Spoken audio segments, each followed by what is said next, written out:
Et oui, décisif pour Nikki Haley. C'est son État natal, c'est un État qu'elle a dirigé en tant que gouverneur. Elle a sillonné cet État durant ces dernières semaines. Elle a donné une multitude de meetings. Elle devrait être la grande favorite.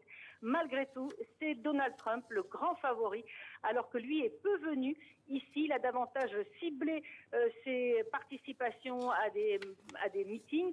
Et il était hier ici à Columbia pour une soirée organisée par le groupe conservateur afro-américain. Vous savez, il y a une grosse communauté afro-américaine en Caroline du Sud, ici à Columbia particulièrement. 25% de la population de l'État. C'est un électorat très convoité. C'est lui qui avait sauvé la candidature de Joe Biden en 2020 et aujourd'hui, donc cet électorat est convoité par les républicains et par Donald Trump. Donald Trump qui est donc très largement en tête alors que, vous l'avez dit, les bureaux de vote viennent d'ouvrir.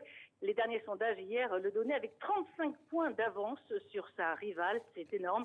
C'est du jamais vu dans ce genre de primaire. S'il confirme cette avance dans les urnes, s'il gagne très largement cette primaire, ça va être très difficile pour Nikki Haley de se maintenir. On n'a jamais vu dans l'histoire des États-Unis un candidat qui perd dans son État, sur ses terres, dans son fief et remporter la nomination de son parti.